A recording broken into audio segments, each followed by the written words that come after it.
তো আজকে ক্লাস শুরু করছি নৌকা ও স্রোত দিয়ে।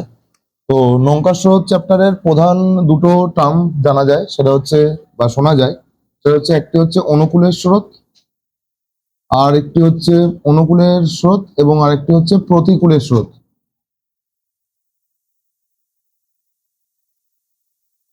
আচ্ছা, অনুকূলের স্রোত মানে কি? অনুকূলের স্রোত মানে হচ্ছে স্রোত, স্রোতের গতিবেগ যেদিকে নৌকা বা বোট যদি সেই দিকেই কোনো দূরত্ব অতিক্রম করে।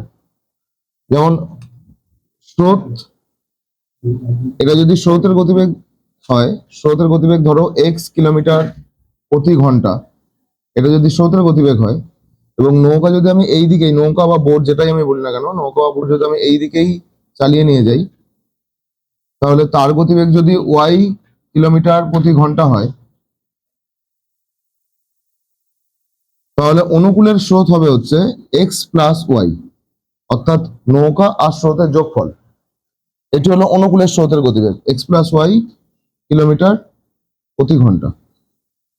কিন্তু যখন এটি প্রতিকূলের স্রোত হবে, প্রতিকূলের ক্ষেত্রে স্রোতের গতিবেগ ধরো এক্স এবং নৌকার গতিবেগ ধরো ওয়াই, সেক্ষেত্রে প্রতিকূলের স্রোত হবে ওয়াই মাইনাস এক্স, অর্থাৎ নৌকার স্রোত থেকে নৌকার গতিবেগ থেকে স্রোতের গতিবেগ বিয়োগ করতে হবে। তাহলে আমি পেয়ে যাবো প্রতিকূলের স্রোত এত কিলোমিটার প্রতি ঘন্টা।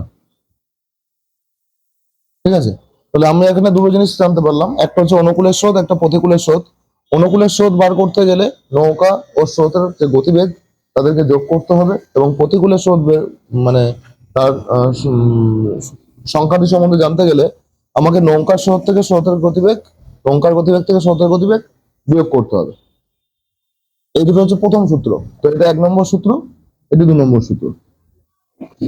এইবার নেক্সট টপিক হচ্ছে, ধরো কোনো অঙ্কের ক্ষেত্রে নৌকার এবং স্রোতের গতিবেগ দেওয়া আছে এবং নৌকা ও স্রোতের গতিবেগ বার করতে বলেছে। আমার ক্ষেত্রে অনুকূল ও প্রতিকূলের গতিবেগ দেওয়া আছে। অনুকূলের নৌকার গতিবেগ, অনুকূলে নৌকার বেগ দেওয়া আছে ধরো এ, আর প্রতিকূলে নৌকার বেগ ধরো দেওয়া আছে ধরো বি। আমাকে সেখান থেকে কোশ্চেন করেছে নৌকার বেগ কত। নৌকা বা এক্ষেত্রে ব্যক্তিও দিতে পারে, কোনো কোনো অঙ্কে এই নৌকার জায়গায় ব্যক্তি ব্যবহার করতে পারে। তো নৌকার জায়গায় ব্যক্তি ব্যবহার করুক বা যাই করুক, নৌকা বা ব্যক্তি যেটাই ব্যবহার করুক না কেন, নৌকার বেগ বের করার সূত্র হচ্ছে অনুকূল আর প্রতিবেগের গতিবেগ যদি আমার জানা থাকে, তাহলে অনুকূল প্লাস প্রতিকূল মানে অনুকূলের গতিবেগ আর প্রতিকূলের গতিবেগ যোগ করে তাকে 2 দিয়ে ভাগ করে দেবে। তাহলে শুধুমাত্র নৌকার গতিবেগ কত তুমি পেয়ে যাবে। স্রোতের গতিবেগ যদি আলাদা করে বার করতে দেয়, স্রোতের বেগ বার করার ক্ষেত্রে সেক্ষেত্রেও নৌকার বেগ থেকে, অনুকূলের বেগ থেকে প্রতিকূলের বেগ বিয়োগ করে তাকে 2 দিয়ে ভাগ করে দেবে। সেই ক্ষেত্রে স্রোতের বেগ পেয়ে যাবে। এই যে নৌকার বেগ ও স্রোতের বেগ বার করার সূত্র, যদি যে ক্ষেত্রে অনুকূলের বেগ এবং প্রতিকূলের বেগ আমার কাছে জানা থাকবে। এটি 3 নম্বর সূত্র এই চ্যাপ্টারে। আচ্ছা, এরপরে নেক্সট সূত্র হলো, তাহলে এরপরে নেক্সট সূত্র হলো দূরত্ব নির্ণয়, যেটি এই চ্যাপ্টারের সব থেকে ইম্পর্টেন্ট সূত্র, কারণ এই সূত্র দিয়ে ম্যাক্সিমাম ক্ষেত্রে তোমাকে দূরত্ব বা সময় বা গতিবেগ বার করতে দেবে। 4 নম্বর সূত্র হচ্ছে দূরত্ব নির্ণয়। দূরত্ব নির্ণয়ের নর্মাল সূত্র হচ্ছে প্রত্যেক চ্যাপ্টারই এটা, দূরত্ব নির্ণয়ের প্রত্যেক চ্যাপ্টারে এই সূত্রটি কাজে লাগে। এটি নৌকা চ্যাপ্টারও কাজে লাগবে। দূরত্ব বের করার সূত্র হচ্ছে গতিবেগ, যে কোনো গতিবেগ যদি সময় দিয়ে গুণ করে দেওয়া হয়, গতিবেগকে যদি সময় দিয়ে গুণ করে দেওয়া হয়, তাহলে আমি দূরত্ব পেয়ে যাব। এবার এই সূত্র থেকে, এই সূত্রের 3টে রূপ। 2 নম্বর রূপ হচ্ছে গতিবেগ বার করতে হবে। গতিবেগ বার করতে দিলে আমি দূরত্বকে সময় দিয়ে ভাগ করে দেব। যে দূরত্ব বা যে পথটি নৌকার দ্বারা অতিক্রম হচ্ছে অনুকূলে বা প্রতিকূলে, সেই পথ যেতে সেই নৌকাটি বা সেই ব্যক্তিটি কতটা গতিবেগে গেছে, এটি যদি বার করতে দেয়, তাহলে যে পথটি অতিক্রম করেছে সেই ব্যক্তি বা নৌকা, সেই দূরত্বকে যতটা সময়ের মধ্যে সে অতিক্রম করেছে সেই সময় দিয়ে যদি আমি ভাগ করে দিই, তাহলে গতিবেগ পেয়ে যাবো।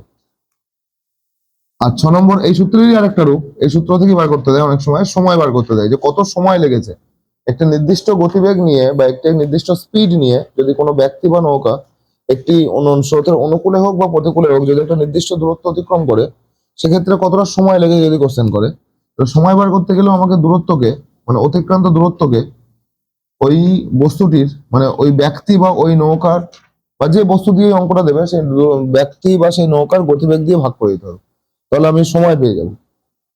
তাহলে এইটা একটা সূত্রেরই তিনটে রূপ, কেউ একটা মুখস্থ করে তিনটেই নিজের থেকে রেডি করে নিতে পারো, না হলে প্রতিটা সূত্রকে আলাদা আলাদা ভাবে মুখস্থ করে নিতে পারো। মানে একটু মনে রাখতে হবে, মুখস্থ বলতে এই সেন্সে যে মনে রাখতে হবে, এমন নয় যে অঙ্ক মুখস্থ করতে বলছে আমি। আচ্ছা, আর এই এই চ্যাপ্টারের লাস্ট টপিক হচ্ছে একটা কোনো গতিবেগ বের করার যে একক, গতিবেগের একক সাধারণত দূরত্ব দূরত্বকে সময় দিয়ে ভাগ করে, মানে দূরত্ব ধরো কিলোমিটার আর সময় ধরো ঘন্টাতে বোঝায়, তো দূরত্ব বাই সময় এটা গতিবেগের একক হয় কিলোমিটার প্রতি ঘন্টা। তো অনেক অঙ্কে দেয় কি একক আলাদা আলাদা থাকে, কোন অঙ্কে গতিবেগ ধরো কিলোমিটার ঘন্টায় দিয়েছে, কিন্তু বার করতে দিয়েছে যে দূরত্বটা ধরো মিটারে আছে, বা যে সময়টা তোমাকে বার করতে দিয়েছে সময়টা ধরো সেকেন্ডে আছে। তো তখন তুমি এই গতিবেগটাকে, যেহেতু গতিবেগটা কিলোমিটার ঘন্টায় আছে, তোমাকে তবে কনভার্ট করতে হবে, মানে অন্য এককে, কিলোমিটার ঘন্টা থেকে তোমাকে সেকেন্ড এককে যেতে হবে গতিবেগটাকে নিয়ে, অথবা কিলোমিটার ঘন্টা থেকে তোমাকে মিটার এককে যেতে হবে দূরত্ব বার করার জন্য, দূরত্বটা ওই একে চেয়েছে যেহেতু। তো এটা বাইর করার নিয়ম কি, কিলোমিটার ঘন্টা থেকে মিটার পার সেকেন্ড, যদি সেকেন্ডে চাই তাহলে সেকেন্ডে বের করার নিয়ম হচ্ছে মিটার পার সেকেন্ড, মানে কত মিটার এক সেকেন্ডে যাচ্ছে। তো সেটা বার করতে গেলে আমাকে কি করতে হয়, কিলোমিটার থেকে মিটার, মানে কিলোমিটার প্রতি ঘন্টা, মানে কথাটা এরকম বোঝাচ্ছে কিলোমিটার বাই ঘন্টা, আর মিটার পার সেকেন্ড বলতে বোঝাচ্ছে মিটার বাই সেকেন্ড। এইবার উপর আমি দেখো লবে কিলোমিটার থেকে মিটার হয়েছে আর হরে ঘন্টা থেকে সেকেন্ড হয়েছে, তাহলে কিলোমিটার থেকে মিটার হতে গেলে আমরা জানি হাজার দিয়ে গুণ করতে হয়, তার মানে ওপরে যে সংখ্যাটি, মানে ওপরের সংখ্যাটিকে হাজার দিয়ে গুণ, এবং নিচে ঘন্টা থেকে সেকেন্ড হতে গেলে 3600 দিয়ে 3600 দিয়ে গুণ করতে হয়। তো ওপরে 1000 নিচে 3600, যদি আমি এটাকে কাটাকুটি করি দুটো শূন্য কেটে যাবে, 2 দিয়ে কাটলে 5 নিচে 18, অর্থাৎ কিলোমিটার ঘন্টা থেকে যদি কোনো একক কোনো সংখ্যাকে মিটার সেকেন্ডে নিয়ে যেতে হয় তাহলে তাকে 5/18 দিয়ে গুণ করলেই মিলে যায়, মিটার সেকেন্ডে চলে আসে। অর্থাৎ কোনো ধরো একটি নৌকার বেগ দিয়েছে 36 কিলোমিটার প্রতি ঘন্টা, ঠিক আছে, একটা নৌকা 36 কিলোমিটার প্রতি ঘন্টা বেগে যাচ্ছে, এবং তুমি দেখলে অঙ্কটাতে যে উত্তরটা বার করতে দিয়েছে সেটা কত সময় লাগবে এবং কোশ্চেন করেছে, তো তাতে দেখা যাচ্ছে উত্তরটা চারটে অপশনে সেকেন্ড এককে রয়েছে। যেহেতু সেকেন্ড এককে রয়েছে তুমি তো অঙ্কটি কিলোমিটার প্রতি ঘন্টা এই এককে সম্পন্ন করতে পারবে না, কারণ তোমার অপশন মিলবে না। তো সেক্ষেত্রে তোমাকে মিটার সেকেন্ড এই অপশনটাই যেতে হবে। তো এই অপশনটা যেতে গেলে এই যে 36 কিলোমিটার প্রতি ঘন্টা বলতে মিটার কত মিটার প্রতি সেকেন্ডে যাচ্ছে এই এককে তুমি নিয়ে যাবে কি করে, তো 36কে 5/18 দিয়ে গুণ করে দাও, 18 দিয়ে 36 কাটলে 2 হয়ে গেল, 5 দুগুণে 10, এই 10টা পেলাম মিটার পার সেকেন্ড। অর্থাৎ এই দুটো একই নৌকার একই গতিবেগকেই বোঝাচ্ছে, একটি কিলোমিটার প্রতি ঘন্টা এই এককে বোঝাচ্ছে, একটি এত মিটার প্রতি সেকেন্ড এই এককে বোঝাচ্ছে, এটুকুই।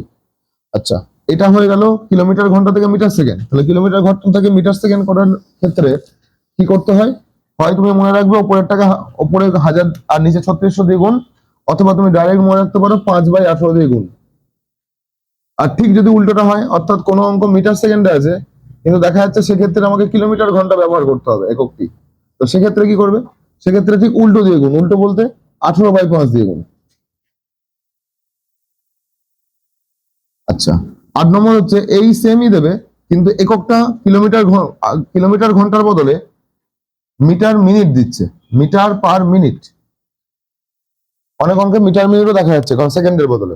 সেক্ষেত্রে কি করবে, যেহেতু কিলোমিটার থেকে মিটার করতে গেলে কিলোমিটারটা মিটার করতে গেলে 1000 দিয়ে গুণ, আর নিচে ঘন্টাকে মিনিট করতে গেলে 60 দিয়ে গুণ করতে হয়, তাই নিচে 60 ওপরে কিলোমিটার থেকে মিটারের জন্য 1000। তো সেক্ষেত্রে আমি যদি কাটাকুটি করি তাহলে দেখা যাচ্ছে ওপরে 50 নিচে 3, অর্থাৎ এটার সিম্পল ফর্মে যদি আমি বলি কিলোমিটার ঘন্টা থেকে মিটার মিনিট যদি এই এককে কনভার্ট করতে হয় সেক্ষেত্রে ওপরে 50 আর নিচে কোনো সংখ্যাকে 50/3 দিয়ে গুণ করবো। ঠিক একইভাবে যদি আমাকে উল্টো পদ্ধতি বলে, মানে মিটার কোনো অঙ্ক মিটার পার মিনিট এই এককে কোনো গতিবেগ রয়েছে এবং দেখা যাচ্ছে অঙ্কের উত্তরের জন্য আমাকে কিলোমিটার প্রতি ঘন্টা এই এককে আমাকে এককটাকে কনভার্ট করতে হচ্ছে, তো সেক্ষেত্রে ঠিক তার উল্টো সংখ্যা অর্থাৎ 3/50 দিয়ে গুণ করতে হবে, তাহলে আমার এককটি কনভার্ট হয়ে কিলোমিটার ঘন্টা হয়ে যাবে। তো এই সংক্রান্ত আমি দু একটি অঙ্ক তোমাদের দেখাই। যেমন প্রথম একটি অঙ্ক রয়েছে, অঙ্কটি হলো এক ব্যক্তি স্রোতের প্রতিকূলে 40 কিমি যাচ্ছে 8 ঘন্টায় এবং অনুকূলে 36 কিমি যাচ্ছে 6 ঘন্টায়। আমাকে জিজ্ঞাসা করেছে স্রোতের বেগ কত। দেখো, যে ক্ষেত্রে আমার অনুকূল আর প্রতিকূলের ডেটা আমার কাছে প্রোভাইড করা আছে, সেক্ষেত্রে স্রোতের বেগ বের করার সূত্র আমি একটু আগেই বললাম। স্রোতের বেগ বের করার সূত্র কি? যে স্রোতের বেগ বার করতে গেলে, যে ক্ষেত্রে অনুকূল প্রতিকূল আমার কাছে জানা, সেই ক্ষেত্রে স্রোতের বেগের বের করার সূত্র কি? অনুকূলের বেগ তার থেকে প্রতিকূলের বেগ যদি আমি বিয়োগ করে দিতে পারি, সেই বিয়োগ করে তাকে যদি 2 দিয়ে ভাগ করে দিই, তাহলে আমি স্রোতের বেগ পেয়ে যাবো। তো এক্ষেত্রে দেখা যাচ্ছে অনুকূলের বেগ দিয়েছে 36 কিলোমিটার 6 ঘন্টায় যাচ্ছে, এবং অনুকূলের বেগ বার করার সূত্র হচ্ছে, আমাকে যে কোনো বেগ বার করার সূত্র হচ্ছে একক সময়ে কতটা পথ যায়। অর্থাৎ 6 ঘন্টা বলুক, 10 ঘন্টা বলুক, যত ঘন্টায় বলুক না কেন, আমাকে আলটিমেট উত্তর আনতে হবে 1 ঘন্টায় বা 1 মিনিট বা 1 সেকেন্ড। যে সময়টাই থাকবে সেটি যে সময়টাই বলবে সেটি এককে বার করতে হবে। যেমন এক্ষেত্রে বলেছে অনুকূলে 6 ঘন্টায় 36 কিলোমিটার যায়, তাহলে অনুকূলে যদি 6 ঘন্টায় 36 কিলোমিটার যায়, তাহলে বেগ কত? বেগ বার করার সূত্র আমি একটু আগে বললাম। বেগ বার করার সূত্র হচ্ছে দূরত্বকে সময় দিয়ে ভাগ করতে হয়। তাহলে অনুকূলের ক্ষেত্রে দূরত্ব বলছে 36 কিলোমিটার আর সময় বলছে 6 ঘন্টা অনুকূলের ক্ষেত্রে।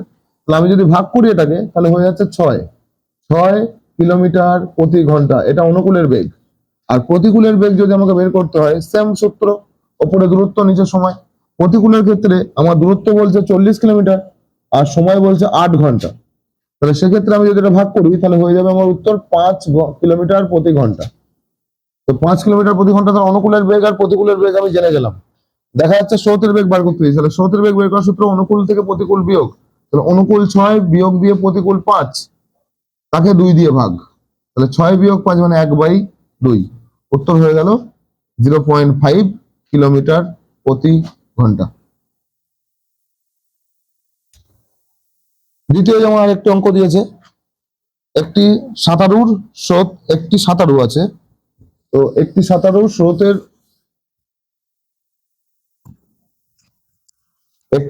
স্রোতের অনুকূলে, একজন সাঁতারু স্রোতের অনুকূলে যাচ্ছে 11 কিলোমিটার প্রতি ঘন্টা নিয়ে। মানে অনুকূলের বেগ বলে দিচ্ছে, একজন সাঁতারুর অনুকূলের বেগ বলছে কত? 11 কিলোমিটার প্রতি ঘন্টা, এবং স্রোতের বেগ বলছে 1.5 কিলোমিটার প্রতি ঘন্টা। এবং স্রোত বলছে কত? স্রোতের বেগ হচ্ছে 1.5 কিলোমিটার প্রতি ঘন্টা। তো প্রতিকূলে তার বেগ কত জিজ্ঞাসা করেছে। তো প্রতিকূলে বেগ আমাকে বার করতে হবে। আমরা জানি প্রতিকূলে বেগ যদি আমাকে বার করতে হয়, তো প্রতিকূলের বেগ বার করার সূত্র হলো, নৌকার এক্ষেত্রে যেমন সাঁতারু আছে, তার মানে এখানে একজন ব্যক্তি, আমি নৌকার জায়গায় ব্যক্তি ব্যবহার করতেই পারি। তাহলে প্রতিকূলের বেগ বের করার সূত্র হচ্ছে ব্যক্তির যে বেগ তার থেকে স্রোতের বেগকে বিয়োগ করতে হবে। এবার আমার এই অঙ্কের ডেটা হিসাবে স্রোতের বেগ আমার জানা আছে, তাহলে আমার শুধু ব্যক্তির বেগটা কত এটা যদি আমি বার করতে পারি, সেখান থেকে স্রোতের বেগ বিয়োগ করলেই প্রতিকূলের বেগ জানা হয়ে যাবে। এবার দেখো, অনুকূলের বেগের মধ্যে আমি জানি ব্যক্তির বেগ আর স্রোতের বেগ যোগ থাকে, ব্যক্তির বেগের সঙ্গে স্রোতের বেগ যোগ থাকে। এইবার অনুকূলের বেগের মধ্যে, মানে 11 সংখ্যাটির মধ্যে ব্যক্তি আর স্রোত দুজনেই যোগ হিসেবে রয়েছে, যার মধ্যে স্রোত হচ্ছে 1.5। তাহলে ব্যক্তি কত? ব্যক্তি মানে হচ্ছে, তাহলে আমি 11 থেকে 1.5 বিয়োগ করে দেবো, তাহলে হয়ে যাবে 9.5। তাহলে ব্যক্তির অনুকূলে বেগ 11 দেওয়া আছে এবং 11 সংখ্যাটির মধ্যে ব্যক্তি ও স্রোত দুটোই যোগ আকারে আছে, যার মধ্যে আমি স্রোত জানি 1.5। তাহলে ব্যক্তি কত? 11 থেকে 1.5 বাদ দিয়ে দিই, তাহলে হয়ে যাবে 9.5। তাহলে হয়ে গেল 9.5। তাহলে ব্যক্তির বেগ পেয়ে গেলাম 9.5। এইবার আমাকে প্রতিকূলের বেগ বার করতে দিয়েছে। প্রতিকূলের বেগ 9.5, তার থেকে বিয়োগ করে দিই স্রোতের বেগ 1.5। 9.5 থেকে 1.5 বিয়োগ করলে 8। তো স্রোতের বেগ, প্রতিকূলের বেগ হয়ে গেল 8 কিলোমিটার প্রতি ঘন্টা। হয়ে গেল। এই আর করাবো?